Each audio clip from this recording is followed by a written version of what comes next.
সুপ্রিয় দর্শক বন্ধুরা, আশা করি সবাই ভালো আছেন। আজকের এই এপিসোডে কিভাবে আকর্ষণ করতে হয় সেটি বোঝাবো। আর এই ভিডিওটি অবশ্যই শুরু থেকে শেষ পর্যন্ত দেখবেন, কেননা এখানে যে যন্ত্রটা নিয়ে এসেছি এটি আকর্ষণ যন্ত্রের সবচেয়ে উচ্চ পর্যায়ের একটি যন্ত্র। এই যন্ত্র দিয়ে যতবার আমরা কাজ করেছি কোনোদিনই বিফল হয়নি। সচরাচর এই তদবির দিয়ে যে কোনো মানুষই বশীকরণ করতে সক্ষম, শুধুমাত্র একটু অভিজ্ঞতা হলে তার জন্য যথেষ্ট। আর সেই অভিজ্ঞতা পাওয়ার জন্য, জ্ঞানটা নেওয়ার জন্য অবশ্যই ভিডিওটা সম্পূর্ণ দেখবেন। যেভাবে যা বলবো তদ্রূপভাবে তাই করবেন।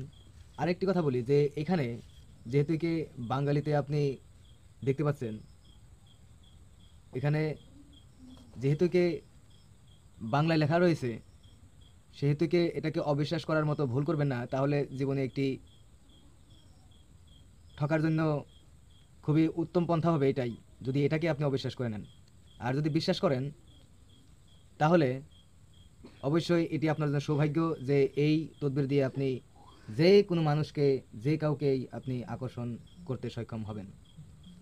তো যন্ত্রটা যেহেতু কি এখানে দেখে নিয়েছেন, তবে মাঝের দিকে দেখেন যে একটি জায়গা আমি খালি করে রেখেছি। এই জায়গা খালি এই জন্যই আছে যে এই জায়গায় কিছু একটি আপনার লিখতে হবে। তো সম্পূর্ণ বিষয়টি অবশ্যই শুরু করার পূর্বে একটি রিকোয়েস্ট করব যে আপনি যদি আমার চ্যানেলে নতুন হয়ে থাকেন তাহলে অধিক জানার জন্য চ্যানেলটিকে এখনই সাবস্ক্রাইব করে নেন এবং পাশের অল নোটিফিকেশন বেলটি বাজিয়ে দেন এবং ভিডিওটিকে লাইক কমেন্ট শেয়ার করতে ভুলবেন না। এবং পূর্বে একটি কথা আপনাদেরকে না জানালে চলে না, সেটি হলো যে আমাদের কন্ট্যাক্ট নাম্বার 9365938282। তো এটা হলো আমার কন্ট্যাক্ট নাম্বার। এই নাম্বারে যোগাযোগ করলে আপনি সমস্ত বিষয় অবশ্যই আলোচনা করতে পারবেন আমার সাথে, এবং চাইলে আপনি আমার সাথে যোগাযোগ করে আমার দ্বারা আপনারা সহজেই বশীকরণ, আকর্ষণ, মারণ যে কোনো ধরনের কাজ করে নিতে সক্ষম হবেন। যদি কিডনিতে পাথরও থাকে তাহলেও ইনশাল্লাহ বের করে দিব, টেনশন নেবেন না। দর্শক বন্ধুরা, এটি করতে আপনার অনেক কিছুর প্রয়োজন নেই, শুধুমাত্র একটি প্রদীপের দরকার আছে এবং এরকম একটি কাগজের দরকার আছে। এরকম একটি কাগজ নেবেন, আপনার সাদা কাগজ নেবেন, আর এরকম কাগজের দরকার নেই, সাদা কাগজ নিয়ে নেবেন আর একটু তুলো নিয়ে নেবেন। শুধুমাত্র এই তিনটি সামগ্রী হলে আপনার যথেষ্ট এই বশীকরণ কার্যটি করার জন্য। আর যেহেতু বললাম যে এইখানে কী লিখতে হবে সেটি আমি পরে বলতেছি, এর পূর্বে এর কিছু নিয়ম নীতি আছে, সেগুলো জেনে নেন। তো যাই হোক, অবশ্যই এই আকর্ষণ যন্ত্র করতে গেলে অবশ্যই নীলবর্ণের বস্ত্রের প্রয়োজন হয়। যদি আপনার নীলবর্ণের বস্ত্র থাকে তাহলে খুবই উত্তম হয়, অন্যথা আপনি যে কোনো ধরনের পবিত্র পোশাক একটি পরিধান করে নিলেই যথেষ্ট। আর এটি অবশ্যই ত্রয়োদশী লগ্নে যদি করতে পারেন বা তৃতীয় লগ্নে যদি করতে পারেন তাহলে খুবই বেহতরিন হয়। যেহেতুকে শিখাচ্ছি তাই সব কিছু না বলে দিলে মূর্খামি হবে। আর এটিকে অবশ্যই আপনারা অগ্নিকোণ অগ্নিকোণে লিখবেন, অর্থাৎ অগ্নিকোণ হলো পূব এবং দক্ষিণের মাঝামাঝি যে কোণাটা, ওই কোণাটা হলো অগ্নিকোণ। পূব এবং দক্ষিণ এই দুটার মাঝের যে কোণ, ওই কোণ হলো অগ্নিকোণ। তো ওই দিকে লিখে ওই দিকে বসে লিখবেন। আর এটির বিষয়ে অন্য কোনো কিছুই দরকার নেই।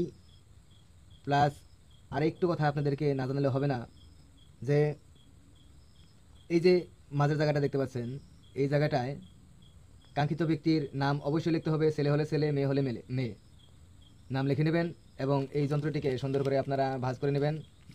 সুন্দর করে ভাঁজ করে নেবেন। ভাঁজ করে নেওয়ার পর তুলো দিয়ে মেরে নেবেন। এবং যেহেতু বললাম যে প্রদীপ লাগবে, সো সেই প্রদীপ অবশ্যই নিয়ে নেবেন। প্রদীপে এই যন্ত্রে তুলো মেরিয়ে প্রদীপে শলিতে এসে বসিয়ে দেবেন এবং প্রদীপে অবশ্যই সুগন্ধিযুক্ত তেল আপনারা ঢেলে দেবেন।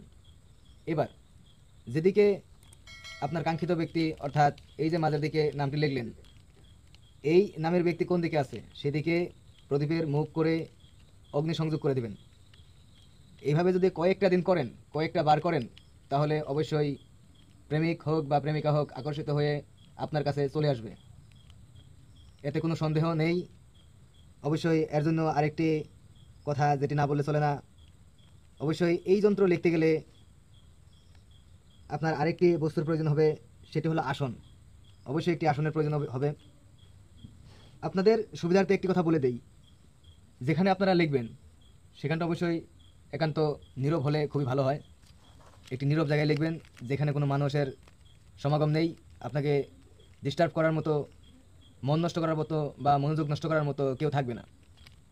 সেরকম স্থানে বসে এই যন্ত্রটাকে, যদিও বাঙালি তবু খুবই বিশ্বাসের সাথে লিখবেন, কেননা বিশ্বাসেই ফল আসে, অবিশ্বাসে কোনো কিছু হয় না, বরঞ্চ নিজের ক্ষতি হয়।